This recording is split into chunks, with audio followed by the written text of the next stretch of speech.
Got some magic cards. What are we gonna do with all these things? I have no idea. What is up with magic cards? They've always kind of mystified me. Lou, how well do you know magic cards? Not very well, but I do have an app. So we picked up a collection of magic cards and I don't even know what to think of it. Luckily in this situation, we're not into it for a lot. Like I played Magic once. I opened up a pack. I got an 11-11. I think it was like a snow cracker. I don't even know what it was. It was 11-11 something. Everyone went nuts around me. I played it for like a month and I was just like, yeah, this hurts my brain too much. Just thinking about the fact that your old magic cards could be very valuable or collectible just makes me even more confused. Do I buy the magic cards at the store? This one doesn't, oh, it does have fractions. There's just, the older cards are so much harder to see the fractions. Bro, the fraction means nothing. It's the card number. I said one thing because it's rare to have a fraction that doesn't make sense. You said what you said. Stick by your word. These magic cards come across our table here and it's just another example of like, whoa, I don't even know what we're looking at here. Like I was into magic and I didn't have a lot of money as a kid, so I would steal them. And that was the last thing I ever stole in my entire life because I almost got caught. Don't steal cards, whether they be Magic,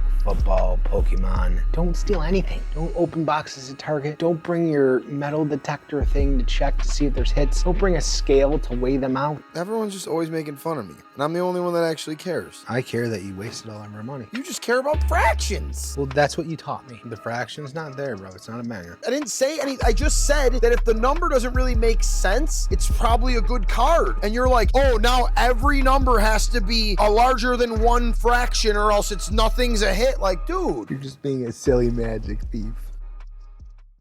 How much is this worth? You're comp, man. Comp is a comparison. You can't compare one-on-one. One-on-one cards are awesome. You got that Josh Allen one-on-one. You think we should grade that? I don't think we should grade that because I don't think it'll be higher than an 8. I don't have any graded one-on-ones. I think I'm pretty firmly on the don't grade your one-on-one team, but I can understand why some people would want to. It's the best one because it's the only one. So if you grade it and you get an 8, then you just possibly decrease the value for no reason. If I opened a pack and I got a one-on-one of anything, I would automatically send it to get graded, especially if it was somebody that was a little bit more well-known. Does that look like a 10 to you? Yeah, it's a plastic card too, so it's less room for imperfections.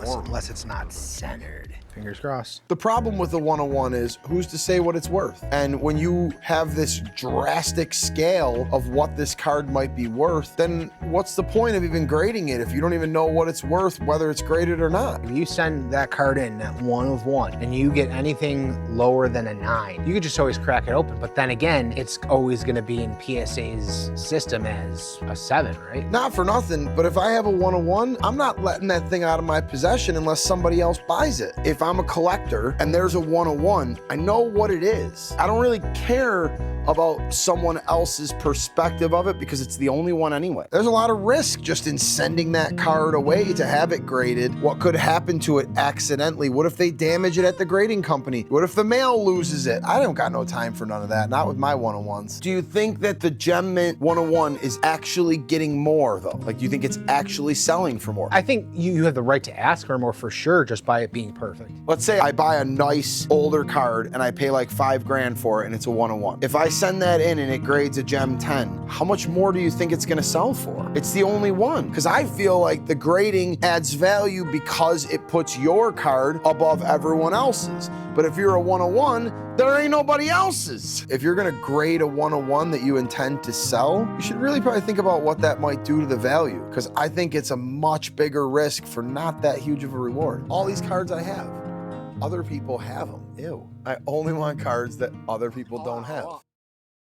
Fanatics Fest 2025. Wow, dude. I totally feel like we should have went. You see any of the clips of that? Oh, I've seen tons of stuff. I just thought it was a big card show. I didn't think it was crazy. I didn't think LeBron James and Tom Brady and Kevin Hart, WWE wrestlers were gonna be there. Everyone that I've heard talking about it said it was completely just like nothing they've ever experienced. And I think that's probably about the best thing as far as keep fueling this fire. 2024 Fanatics Fest was when they let the cat out of the bag. And from from the looks of things this year, the cats were running wild all over that place. Personally, if I had the choice to go to that or go to WrestleMania, I would have been mad if I went to WrestleMania and missed that. Tops had it all. Like, they had no competition there because it was their show. It seemed like it was just bursting at the seams with fun and hype and everything else, and I kind of want to go next year for sure. One of the good things about going to something like Fanatics Fest is you're probably not going to spend as much money because anything that's there is either way out of our price range or it's just not for sale. For this Fanatics Fest, the sky is really the limit because it's going to be like the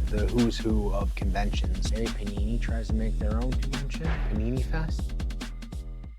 There's so many different hairs in here, like so much different DNA. I don't know what it's from. We can murder someone right now where we stand and no one would know who did it because there's so much DNA everywhere. You were mad at me for manhandling this. Oh, bruv, we should have known. Look at the fraction.